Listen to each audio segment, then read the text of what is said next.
Salut, salut les 12 pépites, nous sommes mardi matin, le 21 janvier. J'espère que vous allez bien. Je vous attends. Ça y est, ça arrive apparemment. Coucou. Je vois un petit cœur passer. Est-ce que vous m'entendez bien? Est-ce que vous me voyez bien? Est-ce que la connexion est au poil? Mettez-moi juste un petit message avant que je ne commence. Je vous espère en forme. Ici, il pleut, il fait pas très beau. Salut Mélanie. Ok, apparemment la connexion est bonne. Hop. J'attends juste de voir.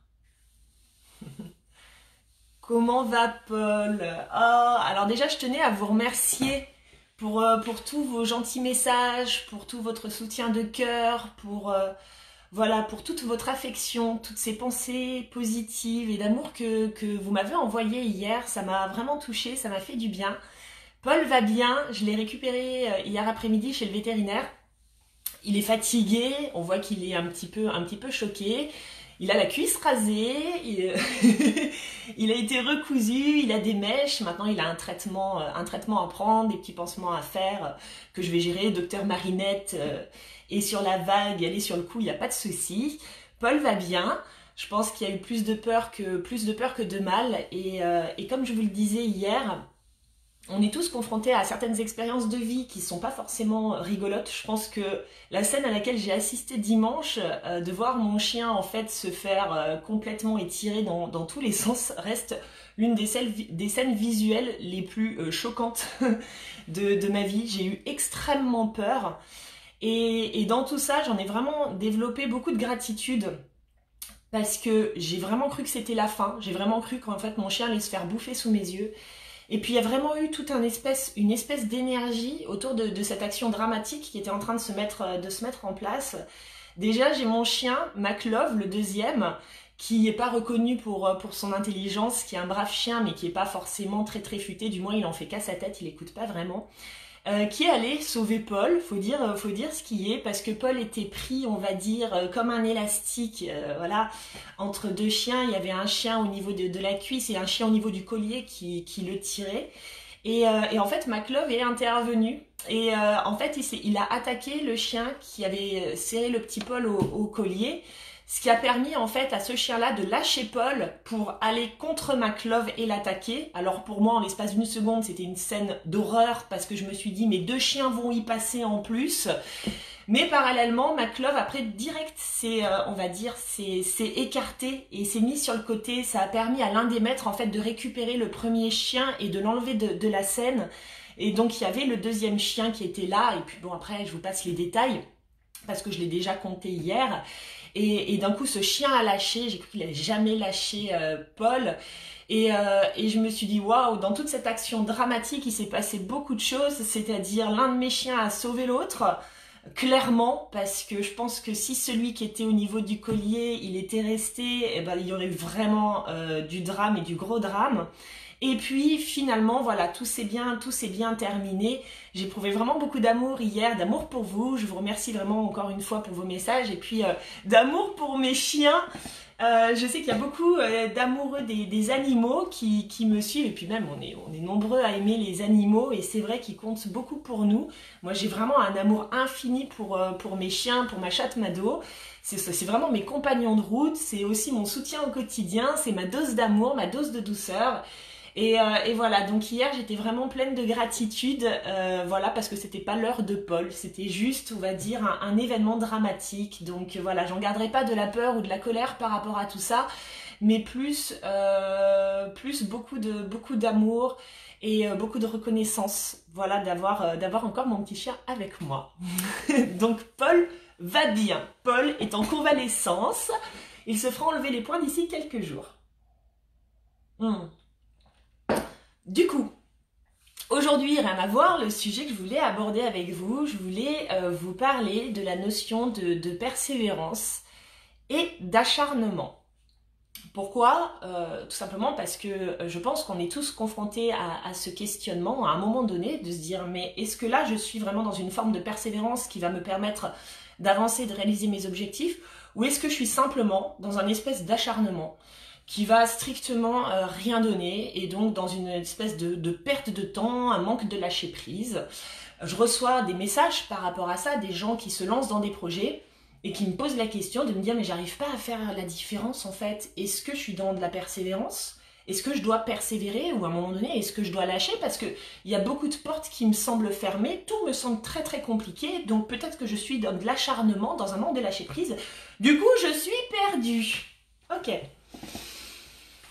Alors déjà, avant de mettre des mots, et je vais vraiment essayer d'être le plus explicite possible et de bien choisir mes mots, avant de mettre des mots sur ces deux notions, pour pouvoir vraiment en faire la différence, je voudrais simplement que vous preniez le temps de fermer les yeux, là, quelques secondes, pour qu'on puisse se connecter à l'énergie de ces mots. Déjà, l'énergie de ces mots.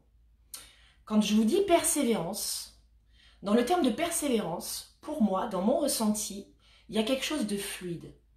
Il n'y a pas forcément quelque chose de fluide dans le sens où la ligne est droite, mais il y a quelque chose de fluide dans le sens où je suis comme en ski, je slalome entre les obstacles. Il y a une espèce de constance dans la persévérance. Il y a quelque chose qui est continu. Je ne sais pas si vous pouvez le ressentir, mais en tout cas, moi, c'est mon ressenti de la persévérance. Je ne m'arrête pas aux premiers obstacles, je fais avec, je slalome et je m'adapte finalement aux éléments. Quand j'évoque le terme acharnement, moi, l'image que j'ai, c'est une image qui est figée.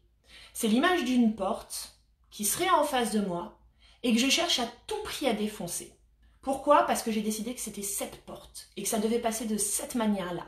Que pour voir le joli paysage qu'il y a derrière, c'est pas à droite, c'est pas à gauche, c'est comme ça, c'est devant. Donc coûte que coûte, je vais vouloir ouvrir cette porte et je vais m'évertuer à ouvrir cette porte, à vouloir la défoncer. Donc d'un côté, on a cette idée de persévérance qui, elle, amène de la fluidité, amène des possibilités. Donc il n'y a pas qu'une porte, il y a vraiment du mouvement dans la persévérance. Il y a plein de portes et peut-être qu'effectivement, je vais devoir en ouvrir 1, 2, 10, 50. C'est une possibilité, mais il y a vraiment plein de portes. Il y a de l'adaptation en fonction de ce qui se passe, en fonction de l'expérience que je suis en train de traverser. Dans l'acharnement, il n'y a qu'une porte. Parce que j'ai décidé que c'était cette porte-là et que ça devait se passer comme ça et qu'il fallait que cette porte-là, elle s'ouvre. Donc je vais pouvoir taper des centaines de fois à cette porte, pas sûr qu'elle s'ouvre, mais voilà, il y a cette idée vraiment de rigidité et de stagnation. L'un est mouvement, la persévérance est mouvement et l'acharnement, c'est vraiment quelque chose de fixe. Ça, c'est quelque chose vraiment d'important déjà à ressentir dans l'énergie. Peu importe le projet que vous avez à l'heure actuelle, déjà, est-ce que vous sentez que vous êtes dans une énergie qui bouge, qui s'adapte, qui fait en fonction de l'expérience que vous êtes en train de traverser? Ou est-ce que vous avez cette sensation d'être bloqué, figé, le viseur dans une direction et finalement, rien ne se passe? Tiens, c'est intéressant, je vois marquer merci Marina, je mettrai ces deux mots dans le même sac, négatif. Alors le problème, c'est que quand on met des connotations sur des mots ou des énergies positives ou négatives sur des mots, on rentre dans une forme de certitude, on rentre aussi dans une forme de, surtout quand c'est négatif, de non-vouloir. Forcément, si je vous dis persévérance et que là, d'un coup, vous entendez à travers le terme persévérance, labeur, difficulté, coup de pied au cul, toutes ces choses-là, jamais vous aurez envie de rentrer dans la persévérance, jamais. Le moindre obstacle, vous direz « Ah non, c'est bon. Non, c'est bon, là, j'ai pas envie. » Donc vraiment, apprenez à distinguer, à faire le distinguo entre ces deux notions pour y mettre vraiment déjà deux énergies différentes. L'acharnement fige, la persévérance, c'est le skieur, c'est le slalom, il fait en fonction des éléments.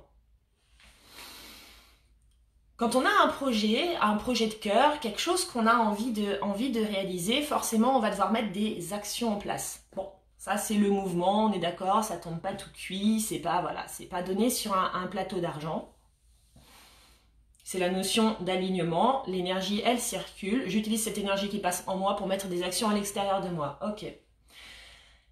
Une chose est primordiale pour justement ne pas vriller dans la notion d'acharnement. En tout cas, une chose, en tout cas, il y a 2 éléments, mais je vais vous parler de la première chose.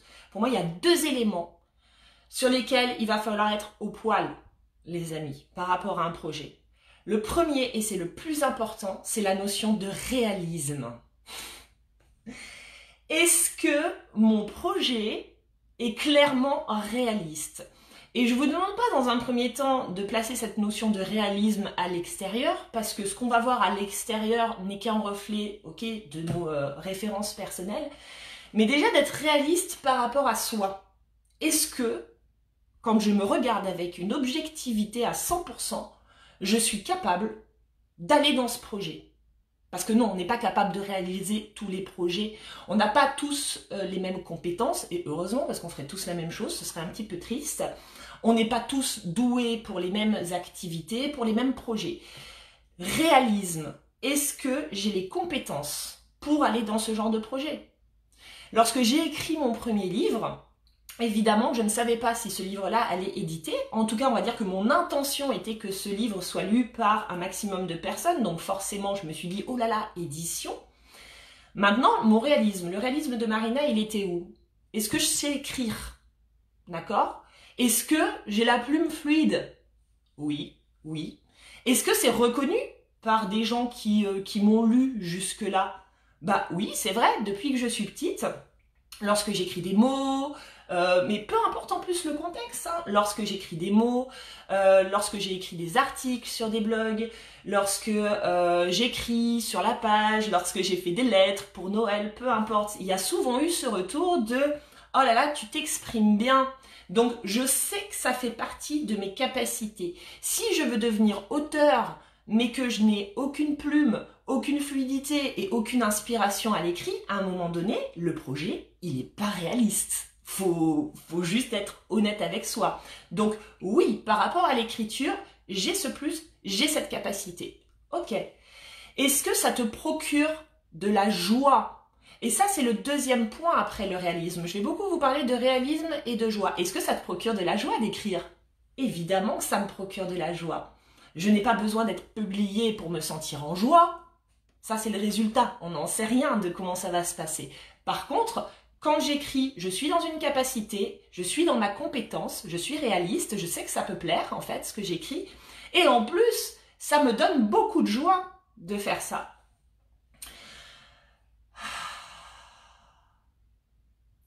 Si demain je décidais d'être une grande couturière, moi j'aime bien tout ce qui est manuel, tout ça.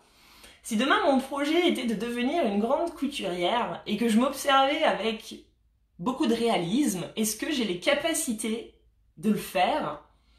Bah là, soyons honnêtes, non. Pourquoi? Parce que je ne sais pas coudre, parce que j'aime bien faire ça, mais de là à dire que ça nourrit une dose de joie immense en moi, non. Il faut savoir quand même que la joie, c'est le moteur hein, dans vos projets. Hein. S'il n'y a pas de joie, forcément, le projet, vous n'allez pas le mener loin. Donc non, ce ne serait pas un projet qui est très très réaliste, en fait. Donc, me lancer là-dedans, je vois pas pourquoi. Par rapport à mes compétences, j'ai des compétences donc qui sont écrites, mais j'ai des compétences aussi qui sont orales, qui sont verbales. Je sais que j'ai une bonne capacité à expliquer les choses. Et puis j'aime ça, j'aime profondément ça. Donc toute forme de projet qui va se présenter à moi, qui va me demander d'utiliser ma fluidité verbale, ma fluidité d'enseignement, le fait d'expliquer, je sais que potentiellement c'est un projet qui va pouvoir me correspondre parce qu'en réalité, en toute objectivité par rapport à moi, j'ai la compétence de faire ça. Mon expérience m'a amené la compétence de faire ça. Et on n'est pas obligé d'être des pros pour pouvoir se lancer dans le truc, mais déjà avoir la capacité. Après, les capacités, c'est comme tout, ça se bosse en fait, ça se travaille. Et évidemment, c'est l'énergie que vous allez mettre à l'intérieur pour pouvoir développer ça aussi qui va vous faire avancer et qui va créer des résultats. Je regarde, hein. Je remarquais parfois... On a envie, mais effectivement, on n'en a pas les capacités. Alors, pourquoi notre âme nous pousse dans ce sens alors? Déjà, par rapport à tes capacités, Corinne, quand je parle de réalisme et d'objectivité, c'est de la vraie objectivité parce que on le sait, on ne se voit pas forcément tel que l'on est. C'est pour ça que c'est important aussi de voir le retour des autres. Il y a beaucoup de gens qui ont tendance en fait à se dénigrer et qui ont cette sensation en fait d'être capable de rien en fait. Ils vont dire ah mais non mais moi je suis pas capable d'écrire. Ah mais non mais moi je suis pas capable d'écouter. Ah mais non mais moi je suis pas capable. Donc ils ont une espèce, vous savez, d'ego inversé, d'ego limitant en fait, qui vient constamment saquer pour dire toi tu n'as pas, toi tu ne sais pas. Mon ami, j'ai envie de vous dire, qu'est-ce que vous renvoie aussi l'extérieur par rapport à ça? Quels sont les feedbacks, les retours que vous avez pu avoir par rapport à vos initiatives? Je ne vous dis pas de tout prendre à la lettre et d'écouter tout ce que les gens vous disent, parce que dans ce qui va être dit, il y a aussi de la merde, clairement. Maintenant, si beaucoup de personnes vous ont renvoyé l'écho de, par exemple, oh là là, tu as une super capacité d'écoute, voilà, quand je suis à côté de toi, ça me fait du bien de te parler, ça me fait du bien de me confier à toi, en plus tu es de super conseils, ça m'aide à voir les choses différemment. Si vous avez entendu ça plusieurs fois et que vous, dans votre cœur, vous avez un projet, par exemple, de vous lancer dans une forme d'accompagnement, le projet, il est réaliste. Il est réalisable puisque ce sont aussi des feedbacks que vous avez entendus. Donc peut-être qu'après derrière, effectivement, il va falloir bosser la confiance en soi, il va falloir bosser avec différents outils pour pouvoir vous sentir plus fort de l'intérieur et puis pour faire une proposition concrète. Mais pour moi, si le désir, il vient vraiment de votre âme, c'est qu'il y a des capacités à l'intérieur. Il faut juste être conscient et réaliste dans l'état de vos capacités. Où est-ce que vous en êtes? Est-ce que c'est ultra développé? Est-ce que c'est là mais que ça demande d'être un petit peu plus développé? Donc dans ce cas-là, vous allez chercher les outils pour pouvoir développer davantage cette compétence, cette capacité, pour pouvoir avancer en fait dans votre projet.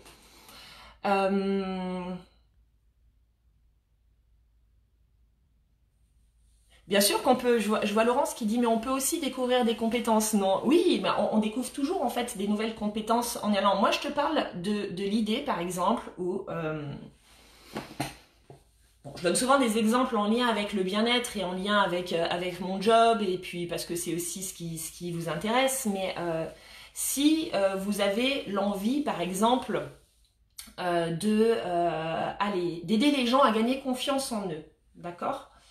En toute objectivité, il va falloir que vous vous posiez la question. Où est-ce que j'en suis moi par rapport à la confiance en moi?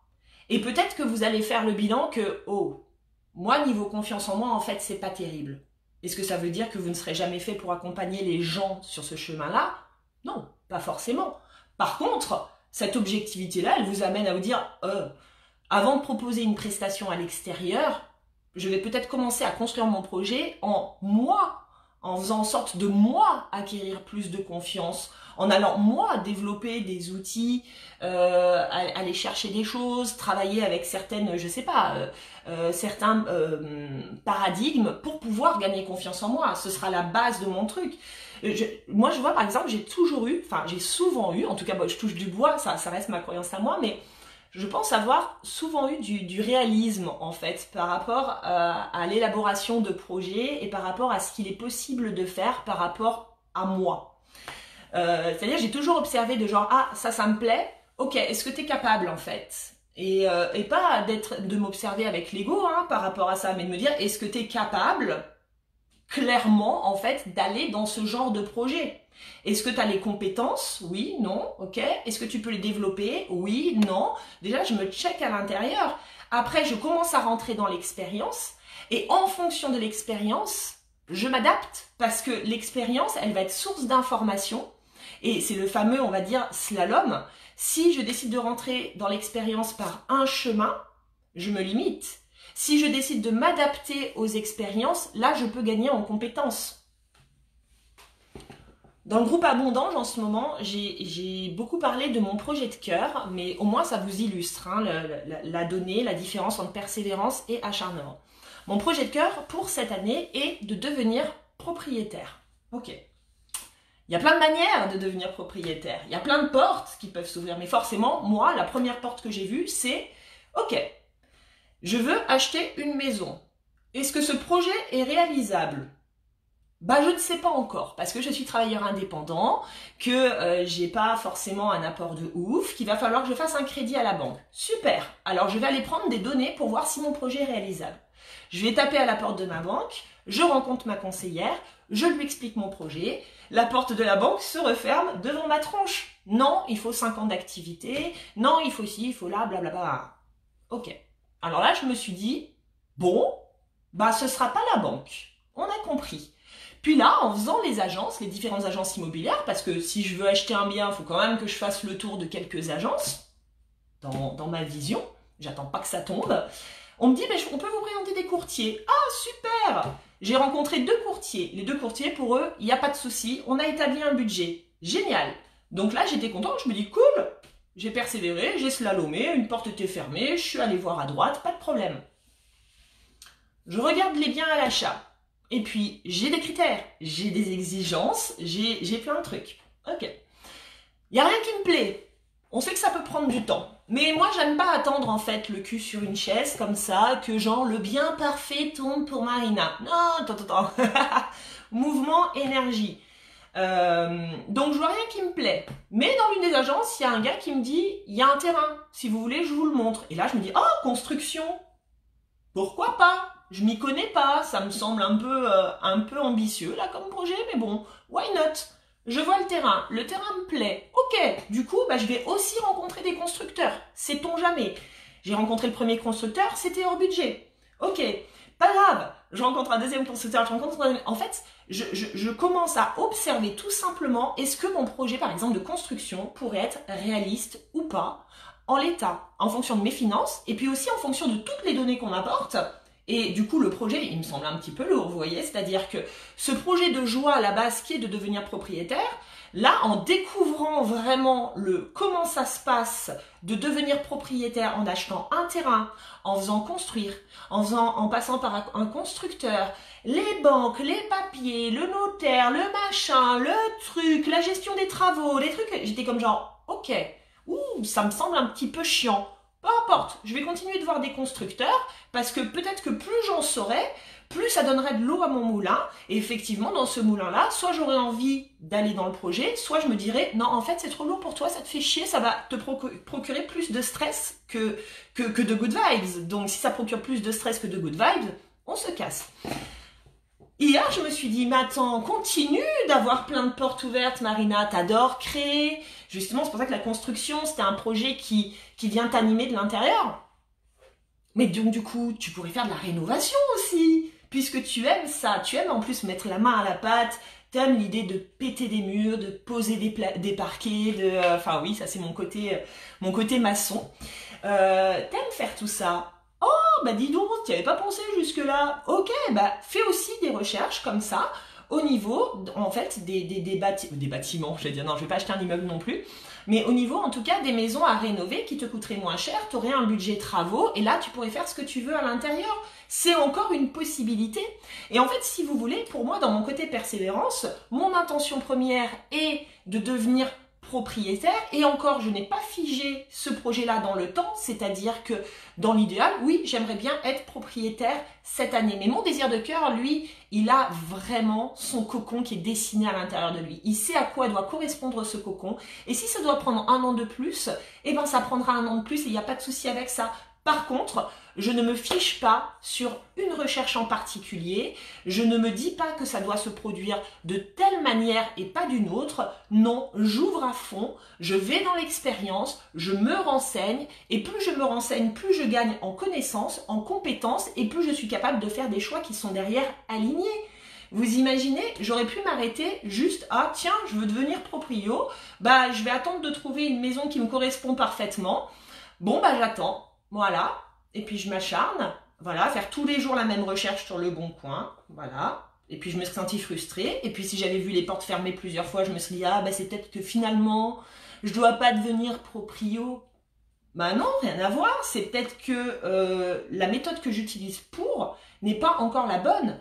Adaptation, réalisme, et ça, ce réalisme, vous l'obtenez dans l'expérience, et adaptation par rapport à tout ce que vous apprenez de l'expérience pour pouvoir vous diriger un peu plus à droite ou un peu plus à gauche. Je regarde un peu vos messages. Ton projet, c'est comme un artichaut, il faut être patient avant d'atteindre le cœur. C'est bien que tu dises ça, Fleur, parce que là, je vous parle d'un projet de maison, mais pour les projets professionnels, c'est pareil. C'est-à-dire qu'on a une idée de ce qu'on veut. Donc moi, en termes de maison, mais on peut avoir une idée de ce qu'on veut en termes d'activité pro. Et je remarque que beaucoup de gens, en fait, se découragent assez rapidement parce que ils ont leur projet et puis ils se disent, bah tiens, pour y arriver, il va falloir que je m'y prenne comme ça. Et puis c'est pas forcément la réalité. Je le dis dans le programme Abondant, je dis aux gens, en fait, le comment et le quand, ce n'est pas de notre ressort, en fait. C'est quelque chose que nous ne maîtrisons pas. Parce que le timing, on le maîtrise pas. Personne ne sait quel est le meilleur timing, en fait, pour soi. Oui, nous, on voudrait que ce soit là tout de suite. Maintenant, c'est bon, j'ai posé une action, ça fonctionne, merci, voilà. Mais en fait, le timing, on n'en a aucune conscience. Et le comment, on ne sait pas. Il faut vraiment apprendre à sortir du comment. Je pars sur un plan de base et si je vois que le plan de base n'a pas l'air de fonctionner, c'est une invitation à revoir ce plan-là pour l'adapter et pour mettre plus de fluidité à l'intérieur. On le dit souvent que quand une recette ne fonctionne pas parce que le gâteau est dégueulasse, il va falloir changer de recette pour obtenir un autre gâteau. Mais c'est comme ça également dans vos projets. C'est ce réalisme, il vous permet de voir où est-ce que vous en êtes. Qu'est-ce que vous avez, qu'est-ce que vous pouvez acquérir, qu'est-ce que vous n'avez pas avant de vous lancer dans un projet. Et puis derrière, il faut jouer la carte de l'adaptation en tout temps. Vous ne pouvez pas rester... On rentre dans de l'acharnement en fait à partir du moment où le comment, on a décidé que c'était comme ça. Et que c'était pas autre chose. On va en parler aussi des relations sentimentales. Hein. Voilà, Armel qui dit qu'il faut s'en donner les moyens, ça s'appelle de la persévérance. Exactement. Alors, je regarde juste un petit peu. Je vois que ça parle de joie. Évidemment, les amis, que quand vous êtes dans un projet, au-delà du réalisme, et ça c'est vraiment le côté, on s'incarne. Moi j'ai vu des gens, même j'ai passé 3 ans avec un homme il y a quelques années, qui manquait de réalisme, mais de ouf. C'est-à-dire que il me dit non, l'argent c'est pas un problème, mais il se lançait dans des projets qui demandaient d'avoir vachement de thunes alors qu'il avait peanuts. Mec, tu peux pas dire l'argent c'est pas un problème. C'est-à-dire que, effectivement, dans l'absolu, l'énergie de l'argent n'est pas un problème, mais soyons réalistes. Si tu as un projet qui te demande d'avoir une bourse bien remplie pour pouvoir le réaliser, mais que toi, à l'heure actuelle, tu as que dalle, tu peux pas juste dire l'argent c'est pas un problème. Non, l'argent il va falloir que tu en gagnes. Donc peut-être que la première étape, si ce projet te tient à cœur et te met en joie, c'est de gagner de l'argent, de mettre en place des actions pour gagner de l'argent et pas simplement de mettre un couvercle sur la marmite pour dire l'argent c'est pas un problème. Si, ça l'est. Ça fait partie du plan si vous avez un business qui vous demande du pognon. Enfin, je veux dire, on redescend. Donc, tout ça pour dire, hein, on s'incarne 2 secondes, on est réaliste sur ce qui est possible de faire, surtout par rapport à soi et par rapport au projet en lui-même. Et ensuite, il faut que ça donne de la joie, ce projet-là, parce que la joie, c'est le moteur. Si dans votre projet, tous les matins, vous vous levez la boule au ventre en vous disant « Ah, mais ça me fait chier, ah, mais je suis stressée, oh là là, quelle plaie, tous ces coups de pied au cul que je dois me mettre pour réaliser ça ou ça », à un moment donné, c'est sûr que vous n'allez pas aller bien loin, quoi. C'est dans l'idée de persévérance, il y a cette idée d'être toujours connecté à ce projet de cœur qui donne du sens aux actions que vous posez. Et les actions que vous posez, il ne faut peut-être pas aller taper direct dans l'action en haut de la montagne et dans le résultat, mais ça se construit au final, tout se construit.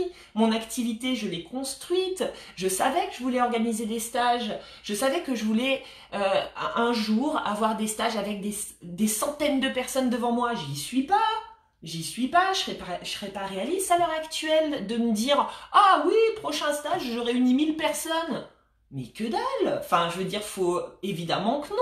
Et on va peut-être commencer par 10, par 20, et puis après par 50, on y va par palier. Et puis pour pouvoir organiser des stages, il faut se faire connaître à un moment donné, parce que personne vient à tes stages si on ne te connaît pas. Donc ça, c'est du réalisme. Ok, donc qu'est-ce que je vais mettre en place pour me faire connaître? En fait, quelque part, c'est par rapport à l'objectif final, à un moment donné, et on redescend de quelques étages pour commencer par le commencement, hein.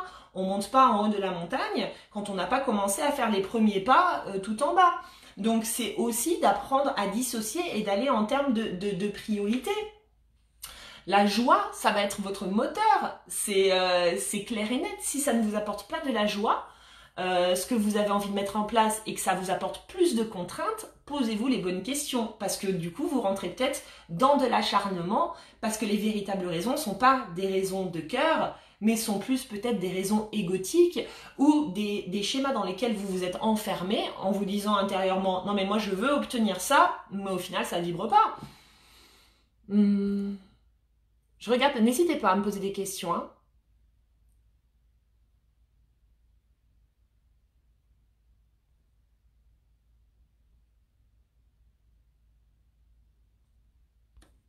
Alors,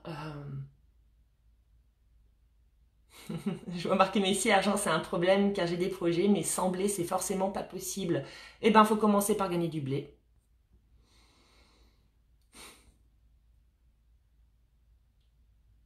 Jusqu'à des formations qui sont toujours payantes. Ouais, alors moi je vais te dire, plan B, c'est-à-dire que les formations, j'entends, hein, il y a beaucoup de gens en fait qui s'arrêtent et c'est là où on rentre, pour moi la persévérance. Dans la persévérance, il n'y a que des solutions, il n'y a pas de problème. Quand j'entends des personnes me dire oui mais tu comprends, pour lancer mon activité il faut que je me forme à... Et là, ça me demande de l'argent, donc du coup, je ne peux pas me former. Donc du coup, pour moi, en fait, ça s'appelle se trouver des raisons pour ne pas faire.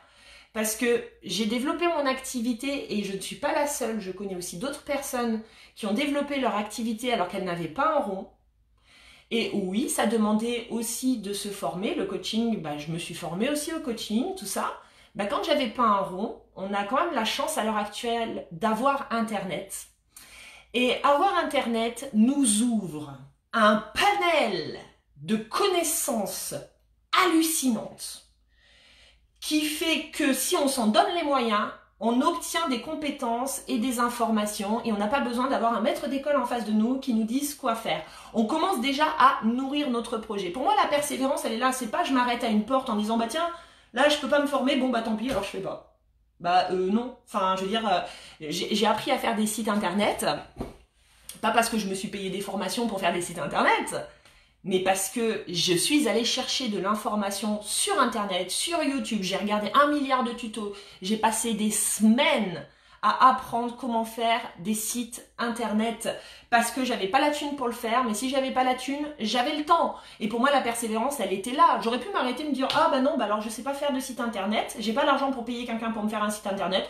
Bon bah tant pis, du coup, je peux pas réaliser mon projet.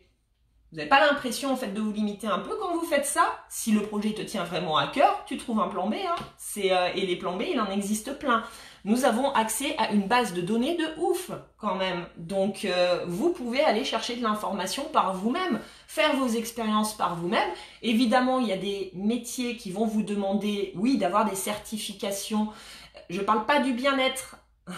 Mais des métiers qui vont vous demander, si vous travaillez avec les enfants, bah oui, vous allez avoir besoin d'un certain diplôme pour travailler avec les enfants, mais rien ne vous empêche, en attendant de pouvoir vous payer ce fameux diplôme, d'en apprendre un max sur les gamins.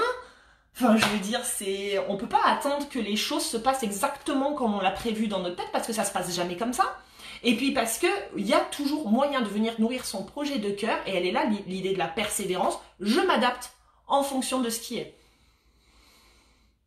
Oui, Fleur qui dit « La persévérance, c'est être astucieux pour notre projet. »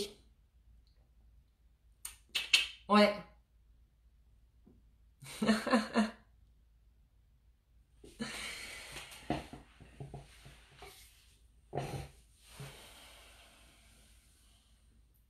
Cette notion de persévérance, je veux vraiment que vous gardiez les mots de réalisme et de joie.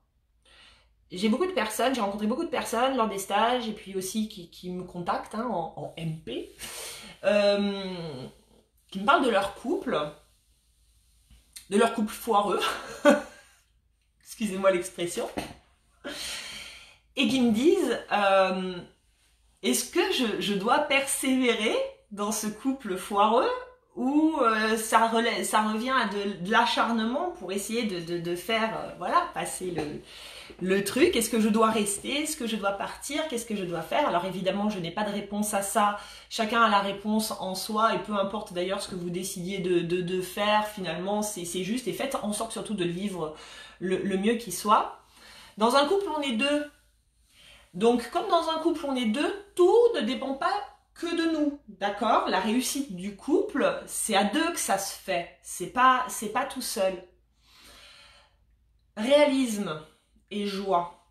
Si je suis réaliste sur la situation, est-ce que mon couple actuel, tel qu'il fonctionne, tel qu'il est, tel ce que l'autre me renvoie, est un couple qui me satisfait? Réalisme, déjà. Est-ce que nous avons les compétences, chacun, de pouvoir aller vers quelque chose de plus doux, vers quelque chose avec plus d'amour, avec plus de connexion, enfin peu importe ce que vous voulez. Réalisme, réalisme, réalisme sur l'autre aussi. Parce qu'en tant qu'être humain, on a une fâcheuse tendance à idéaliser et à s'imaginer, et ça c'est énorme, qu'on va transformer l'autre. On a vu son potentiel, et ça c'est, je pense que c'est en particulier féminin, hein. On a vu son potentiel, on a vu ce que cette personne pourrait être, et ce serait génial pour nous d'ailleurs, et donc du coup, on s'imagine que nous, c'est pas égotique, tiens, que nous, et que l'énergie d'amour qu'il va y avoir entre nous va permettre de transformer l'autre. Alors le réalisme, il amène à quelque chose de différent. Le réalisme, c'est plus de dire, non, ça c'est fake. Ça ne marche pas. L'autre se transforme s'il a décidé de se transformer. C'est pas toi et ton énergie d'amour qui va transformer l'autre. Ça existe dans les comédies romantiques où la jeune fille rencontre le bad boy qui directement à son contact devient un poetic lover. Ce n'est pas la vraie vie, d'accord? Pour devenir un poetic lover, il faut vouloir être un poetic lover. Moi, quand je rencontre quelqu'un dans les relations que j'ai eues précédemment, je reste Marina. Donc oui, Marina qui peut être un petit peu plus douce, Marina qui peut être un petit peu plus ci, une touche d'un petit peu plus ça, mais je reste Marina. Marina ne s'est pas transformée littéralement au contact d'un homme, donc aucun homme ne va se transformer littéralement à votre contact. Donc réalisme, réalisme sur la personne qui est en face de vous, d'accord? Pour pas rentrer après dans une relation d'acharnement. Réalisme sur la communication qu'il y a entre vous. Bon sang. On peut vouloir faire, nous en tant qu'individu, un chemin d'amour et on décide du comment, ce sera cette personne, absolument. Mais si vous ne trouvez pas de chemin commun avec cette personne de par la discussion, bah vous serez seul dans votre énergie en fait d'acharnement parce que vous avez figé le truc, parce que vous voulez que le truc se réalise comme ça et que finalement il y a cette espèce de voile qui vous empêche d'être complètement réaliste sur les compétences de la personne, ses capacités peut-être à se remettre en question, à être un petit peu plus dans l'amour, être un petit peu plus dans l'écoute, être un petit peu plus dans ce que vous voulez. Et puis vous, par rapport à vous, hein, ce qu'on appelle aussi nos propres limites. À un moment donné, si par exemple l'autre, vous êtes quelqu'un qui n'est pas très patient, puis l'autre il vient toujours pousser votre patience, et puis vous n'arrivez pas à trouver de terrain commun, on va dire, hein, pour ça. Et puis bon, certes, vous développez un petit peu plus de patience, mais au final, votre patience, elle est toujours en train de déborder. Réalisme, acceptation de ses limites. Je ne suis pas capable de faire preuve d'une patience sans limite à ton contact. Et c'est ce qui vous permet, en fait, de sortir des fois de situations de couple dans lesquelles on s'acharne en se disant « Mais non, à force de, je vais obtenir. » Non, mais rien, hein, on est deux, hein. On est deux, hein. Donc déjà, si vous n'êtes pas sur le terrain commun, j'ai envie de vous dire, ramer tout seul dans sa barque, ça peut déjà être pesant en fonction des situations de la vie. Donc si en plus vous êtes deux dans une barque et c'est vous qui ramez, laissez tomber, hein. Vous allez juste vous épuiser. Oui, c'est ça, Fleur qui dit, le couple, est-ce qu'on veut créer à deux? Est-ce qu'on accepte de construire une pyramide? C'est deux couples, c'est pas qu'une personne. Et souvent, j'ai remarqué que quand on a la sensation de s'acharner, on a cette sensation d'être seul dans une situation, d'être seul à vouloir transformer les choses, d'être seul à vouloir que l'autre finalement soit un petit peu plus comme ci ou un petit peu plus comme ça, d'être seul à avoir cette sensation de se remettre en question, d'être seul. Et pour moi, il y a vraiment ce truc-là en fait dans l'acharnement du couple, c'est cette sensation de solitude et de devoir ramer seul dans une barque pour deux personnes. Alors que la persévérance, parce que tout n'est pas parfait dans un couple, on le sait, on a affaire à un individu qui a une personnalité, tout comme nous, qui a des expériences de vie, qui a des besoins, enfin voilà, qui est différent. La notion de persévérance, c'est juste se dire, ok, on est tous les deux dans la barque, on rame tous les deux dans cette barque, on n'est pas encore des champions d'aviron, clair et net, mais pour autant, on est là quand même à faire le job et à y aller. Et au-delà de ce réalisme-là et du fait de se synchroniser à deux, il doit y avoir de la joie. Il doit y avoir de la joie. Le socle du couple, c'est la joie. C'est pas le travail personnel, c'est pas la souffrance, le fait de toujours devoir être différent, se transformer ou autre. C'est la joie. Il doit y avoir de la joie à grandir ensemble et pas de la frustration. Vous voyez ce que je veux dire? Donc, quand est-ce qu'on s'arrête? On s'arrête à partir du moment où la souffrance a beaucoup trop pris le pas sur la joie d'être à deux. C'est là qu'on s'arrête. C'est juste là. Quand la souffrance a pris le pas sur la joie d'être à deux, on lâche. On lâche. Alors, est-ce que vous avez des questions par rapport à... Hello, personnes qui viennent de nous rejoindre. Alors, je regarde un petit peu vos messages, mais n'hésitez pas à poser vos questions.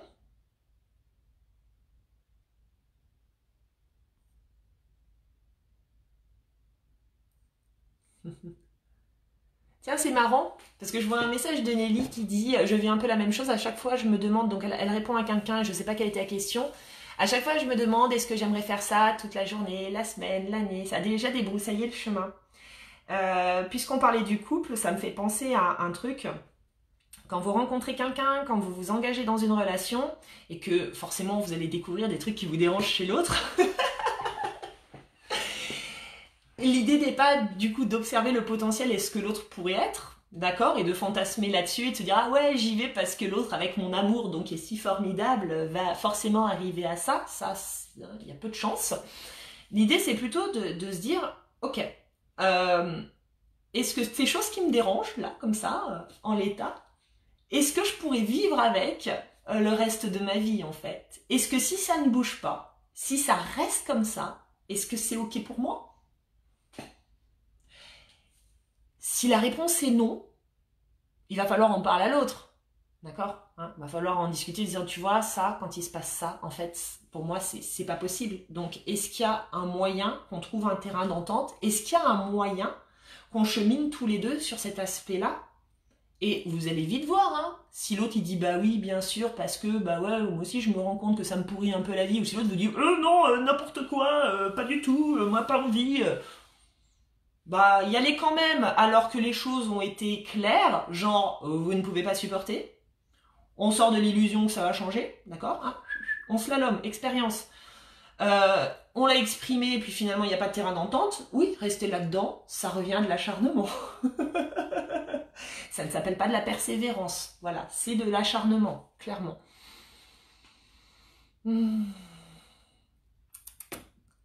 Alors...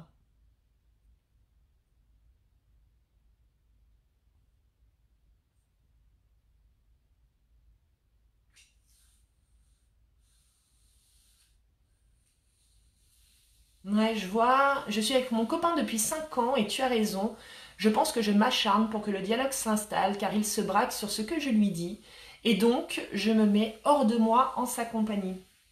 Le dialogue, c'est pas quelque chose de forcément très très simple dans le couple. À un moment, quand on n'arrive pas à communiquer à deux, parce que ça passe pas, en tout cas ça reste mon point de vue, parce que ça passe pas, l'idée c'est de se dire, ok, à l'autre, de lui dire, ok, bon, est-ce que tu as envie qu'on ait une communication fluide? Est-ce que tu as envie qu'on ait des échanges, des machins et tout ça? Parce que moi, j'en ai besoin. D'accord? Si l'autre vous dit non, j'en ai rien à péter, bon, à un moment donné, voilà, hein, oui, effectivement, vous allez peut-être avoir l'impression de vous acharner. Si l'autre est OK, mais il est peut-être pas OK non plus avec votre manière de communiquer, dans ces cas-là, il faut peut-être aller chercher des outils à l'extérieur pour que vous appreniez à communiquer à deux. Mais ça naît d'une volonté, en fait. Le couple, c'est une volonté, c'est deux volontés, en fait, plutôt. C'est deux volontés qui se mettent ensemble pour pouvoir construire le même chemin. Et là, dans ce cas-là, on est dans de la persévérance. Parce qu'on se dit, OK, le parti A et le parti B sont d'accord. Ils voudraient tous les deux communiquer sereinement. Ils ont peut-être pas juste les outils pour le faire de manière saine ou de manière bienveillante parce que ça vient activer des trucs, ils peuvent se faire aider. Et là, donc, c'est cool. Du coup, ils peuvent aller trouver des solutions, ouvrir d'autres portes pour apprendre à le faire à deux. Maintenant, s'il y a un parti qui est OK, mais l'autre, il veut pas, qu'est-ce que vous voulez faire? Qu'est-ce que vous voulez faire? Rien. Rien. Donc, rester là-dedans, ce ne serait plus de la persévérance, ça deviendrait de l'acharnement.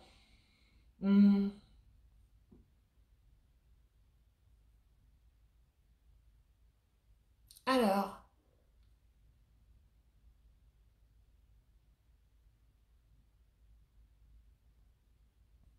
je regarde, si vous avez des questions, allez-y, hein.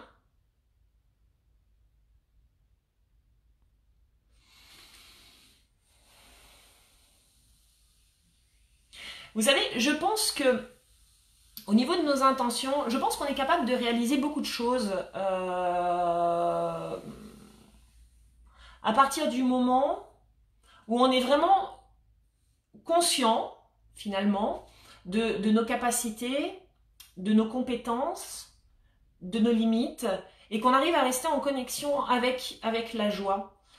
Lors de mon dernier voyage à Bali avec ma sœur, on aime beaucoup voyager avec ma sœur, on adore ça.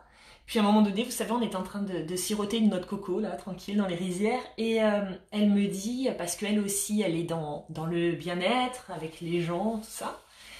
Et elle me dit, ah là là, elle me dit, tu vois, elle me dit, moi, je sais pas si j'aurais envie de m'occuper des problèmes des gens comme ça toute ma vie et tout. Et je lui dis, bah tu sais, en toute honnêteté, moi non plus, hein, j'adore être dans ce type d'enseignement-là. Je lui dis, mais au final, moi, il y a plein de choses qui me plaisent. Et je lui dis, et d'un coup, en fait, on est parti sur le délire de dire, bah, peut-être qu'un jour, on finira en Thaïlande ou sur une île et puis on montera un bar, quoi.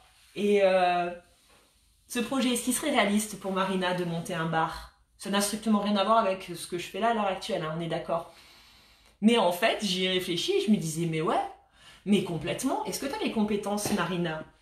Non, je n'ai pas toutes les compétences en bar, restauration et tout ça. Mais ça, c'est des compétences que je peux acquérir en allant me former. Maintenant, est-ce que j'ai vraiment les compétences humaines de moi? Oui, parce que je sais que je suis quelqu'un de persévérant. J'aime voyager. J'ai une capacité d'adaptation qui est énorme. Je suis très sociable. J'ai un bon contact client. J'aime communiquer avec les gens. J'aime le fun. J'aime faire la teuf. Donc, moi, je m'imagine, ouais, complètement. Derrière un bar, recevant des gens, wouh, balançant des musiques, des trucs, me tapant des gros délires, en fait, qui me mettraient profondément en joie. Ça veut pas dire que je vais aller réaliser ce projet demain, on est d'accord. Mais oui, en toute objectivité, j'ai les compétences humaines d'aller réaliser ce genre de projet. Voilà. Si j'étais introvertie, si j'aimais pas les gens, si en plus j'aimais pas trop le côté festif, ni la bouffe, ni machin et tout ça, me lancer dans ce genre de projet, ça n'aurait ni queue ni tête. Faut vraiment que ça vienne animer un truc et qu'on sache à l'intérieur de nous qu'on est capable aussi de mettre en place le Marina's Bar. Je vois marquer, ouais, mais ah là là, un de ces quatre, on se retrouvera les pépites sous les cocotiers. Et vous me direz, mais tu n'es pas Marina des pépites? Je dirais, ah oui, c'était mon ancienne vie.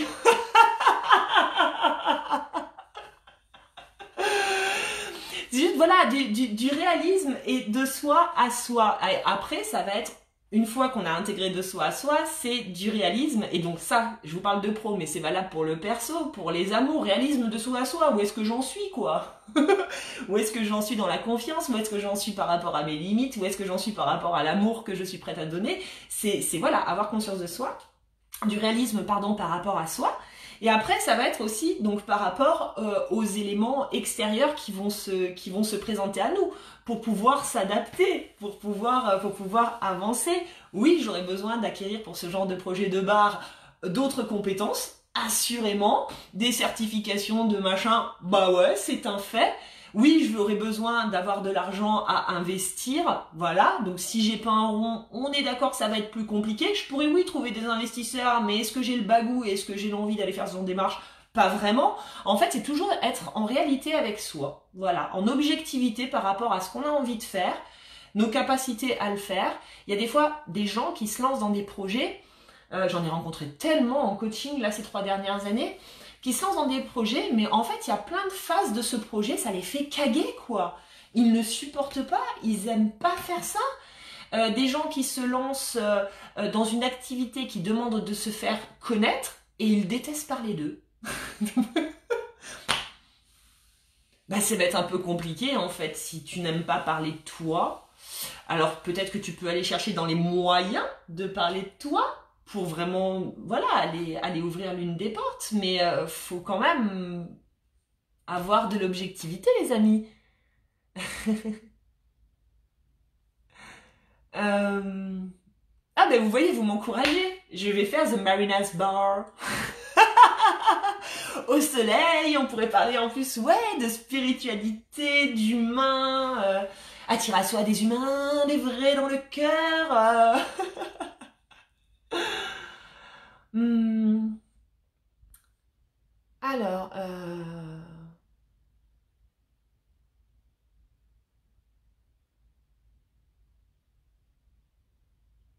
Alors, je me permets de rebondir parce que ça me fait penser aux limites, au message de Véro qui dit: je crois que ce qui perso me met en run, c'est d'avoir plein de possibilités car je sais faire pas mal de choses et de me rendre compte que mon handicap m'empêche de faire de plus en plus. Et ça devient pour moi de l'acharnement car je n'accepte pas de ne plus pouvoir faire.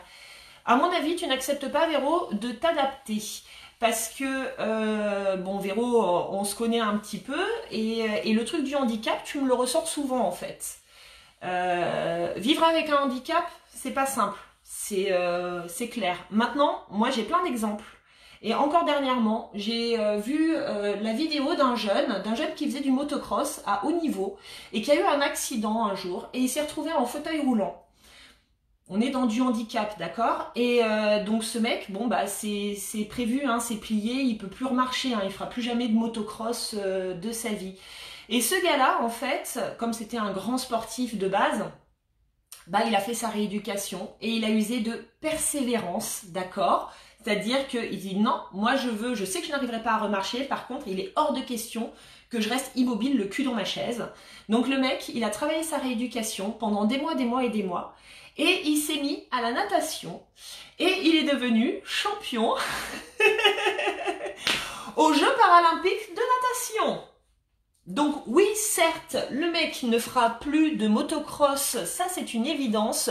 Pour autant, il s'est pas laissé, il n'a pas juste tiré son truc de handicap en disant bah voilà, mais moi je peux plus rien faire parce que je suis en fauteuil roulant. Je suis désolée si je te le balance comme ça et que ça te pique un peu, hein, mais en même temps, enfin, c'est mon jeu aussi, c'est mon but de vous piquer un peu pour que vous arrêtiez de vous planquer derrière en fait vos failles en fait ou ce que vous estimez être des failles, parce que non, des choses, quand on a la niaque et quand on a cette énergie de la persévérance, on peut pas y aller par une porte, on y va par une autre. Et ce jeune, il en est l'exemple. Et il y a plein de gens, on peut voir plein d'exemples de gens, oui, qui ont eu des grosses souffrances dans leur vie, qui ont connu des traumatismes, voilà, qui sont énormes pour eux, qui ont tout bouleversé, qui ont tout fait péter. Et pour autant, ces gens-là, bah, ils sont devenus encore plus grands que ce qu'ils étaient auparavant parce que ils ont tout simplement joué la carte de l'adaptation. Ils n'ont pas observé ce truc-là comme un problème qui met fin à toutes leurs possibilités d'épanouissement, voilà, d'évolution et de bien-être. Ils ont fait avec, d'accord, et ils ont fait en sorte, avec ce truc, de développer d'autres choses. Donc, s'il y en a qui arrivent, s'il y a des personnes qui arrivent, bah Véro y arrive aussi. Hein, Véro, c'est pas la plus mal lotie de l'univers.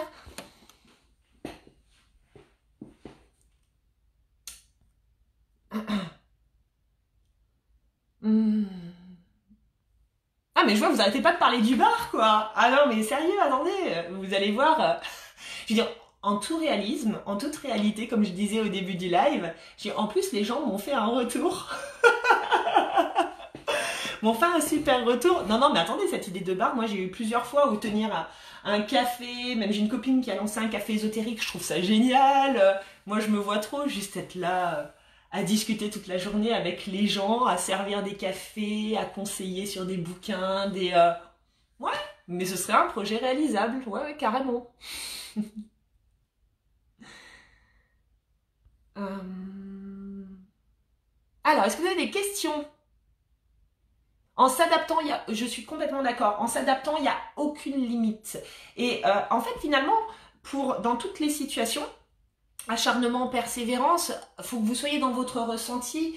Si ce que vous mettez en place, si ce pourquoi vous êtes en train d'agir vous crée plus de stress, plus d'émotions lourdes, plus de mal-être, façon de parler, que de bien-être, d'épanouissement et d'ouverture, pourquoi vous continuez à le faire comme ça?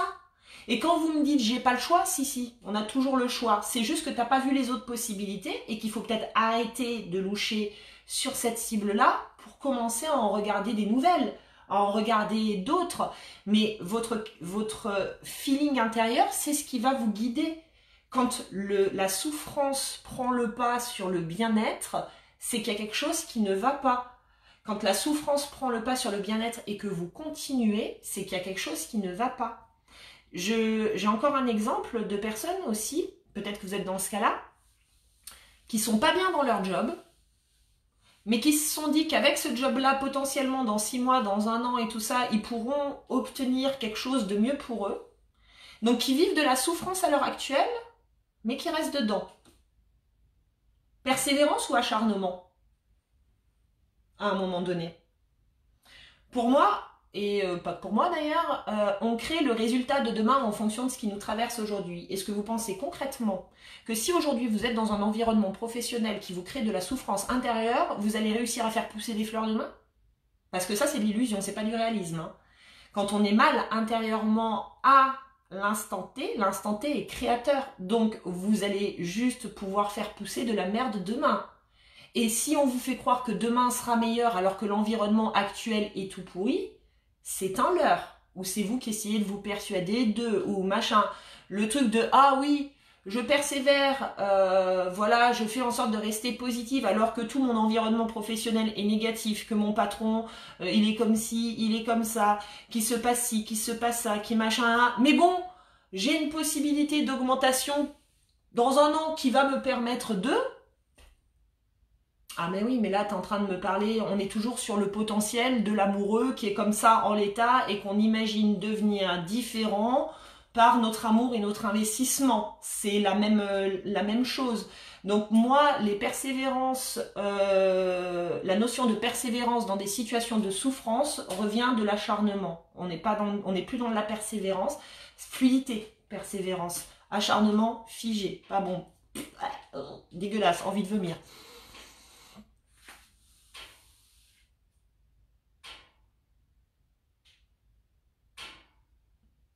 C'est marrant parce que du coup je me sens un peu dans cette situation, mais je me dis que c'est provisoire, une étape à passer pour pouvoir avoir ce que je veux après. Il faut juste que tu fasses preuve de réalisme, c'est tout, encore et toujours. Est-ce que c'est sûr que tu vas obtenir ce que tu veux après? Est-ce que le fait de traverser cette situation qui n'est pas confortable pour toi te garantit en fait que tu vas avoir quelque chose de mieux par la suite? Est-ce que cette étape est obligatoire? Soyez réaliste, il n'y a que vous parce que chaque situation est différente, donc évidemment que j'ai pas un truc tout fait, tout dit à vous donner comme ça, à vous pondre en vous disant quand ça se passe comme ça, faut agir comme ça, quand ça se passe comme ça, faut agir comme ça. Non, c'est propre à chacun de ce que vous traversez, vous êtes les seuls à savoir ce que vous traversez intérieurement. Est-ce que le fait d'être en souffrance à l'heure actuelle en espérant obtenir quelque chose de mieux ne revient pas de l'écho d'une croyance limitante que vous avez qu'il faut souffrir pour obtenir, qu'il faut se sacrifier pour recevoir quelque chose? Regardez en fait, soyez objectifs.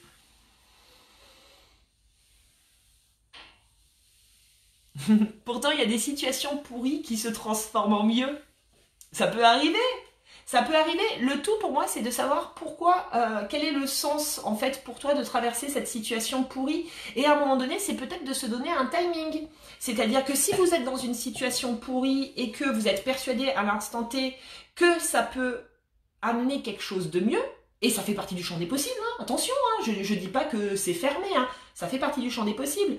L'idée, c'est de se dire, ok, Combien de temps j'accepte de rester dans cette situation pourrie? C'est quoi?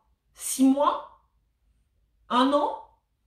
Quel est le temps que je donne à ça? Je suis obligée de me mettre une deadline, parce que sinon dans 10 ans, je peux toujours être dans la situation pourrie, en me disant, en plus, vous savez comment ça se joue, plus vous êtes dans la situation pourrie, plus vous avez la sensation d'y avoir investi énormément d'énergie, moins vous avez envie de lâcher, et plus vous avez tendance à vous acharner en vous disant, mais attendez, je suis peut-être à la ligne d'arrivée là, j'en sais rien, peut-être que demain c'est la ligne, je passe la ligne, wouh, comme ça, et peut-être que je m'arrête juste avant la ligne d'arrivée. Donc on peut rester 10 ans dans une situation pourrie. Mettez-vous un timing pour justement vous dire, tiens, là je sais pas trop, persévérance, acharnement, que ce que je dois faire, je sais pas encore, plutôt que de réfléchir à ce que c'est, vous vous mettez un timing. Tiens, dans 6 mois, si la situation est toujours aussi merdique, alors que j'ai créé du mouvement dans la situation, parce qu'il faut créer du mouvement, ça change pas tout seul, on est d'accord, alors que j'ai créé du mouvement, qu'est-ce que je fais? J'arrête peut-être, je renonce peut-être à ce moment-là. C'est un pacte que vous faites avec votre âme à un moment donné, de dire, ok, je vis l'expérience, on vit l'expérience, et je vais apprendre de l'expérience que tu es en train de me faire traverser. Par contre, effectivement, s'il n'y a pas de changement à tel moment, je quitte l'expérience. Parce que sinon, je peux y rester ad vitam aeternam dans cette expérience.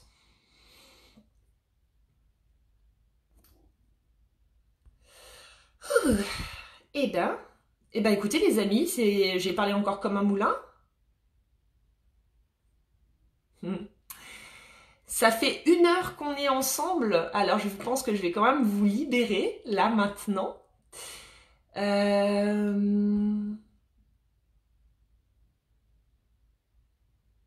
Ouais, c'est vrai qu'on ne peut jamais être sûr à 100%. L'expérience, l'expérience, l'expérience. De toute façon, dans l'expérience, vous allez traverser les deux.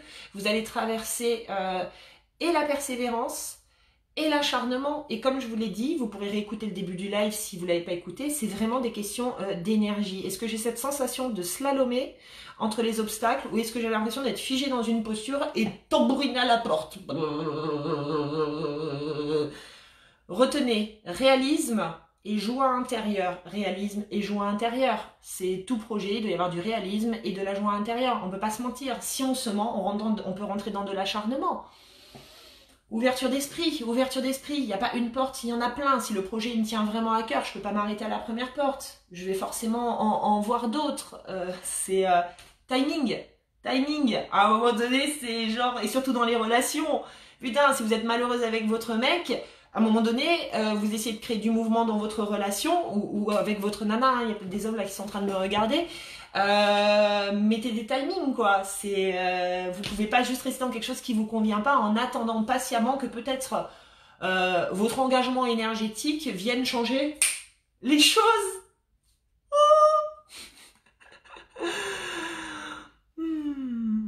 Ah oui, je reste là-dessus, Flo, les conférences cocktails au Marina's Bar. Je vous assure que j'aurai encore une vie de plus où je vais monter un bar d'ici quelques années pour pouvoir organiser des confs où on se boirait un petit coup, un petit jus ou un petit champagne, quelque chose de raffiné, vous voyez, de bon pour la santé. Les amis, je vous laisse là-dessus. J'espère que je vous ai apporté les éléments dont vous aviez besoin. Il y aurait encore évidemment, comme à chaque fois, beaucoup à en dire, mais du moins, voilà, on en sort ce qu'il y a à en sortir. Ça va être vraiment mon objectif dans les journées pour se décapsuler. Je vous en parlerai lors d'une vidéo parce que ça y est, j'ai lancé les journées. Il y a Lyon, il y a Nice, il y a Toulouse, il y a la Suisse qui est en préparation. Évidemment, je reviens en Suisse. Enfin bon voilà, et puis il y aura très certainement d'autres dates, mais le but c'est vraiment de partir sur des thématiques du concret, sur des thématiques de tous les jours pour qu'on puisse vraiment avancer en collaboration avec vous, vos questions, vos problématiques pour pouvoir bam bam bam bam bam dégommer ce qu'il y a à dégommer et puis venir ouvrir le champ de vision quoi. Donc mais bon, je vous en parlerai quand ce sera le bon moment, c'est-à-dire d'ici peu de temps. Je vous embrasse, prenez soin de vous. Plein de bisous, à tout vite. Vous me faites rire avec le bar. À tout vite et voilà, passez à tous une très très belle journée. Bisous bisous.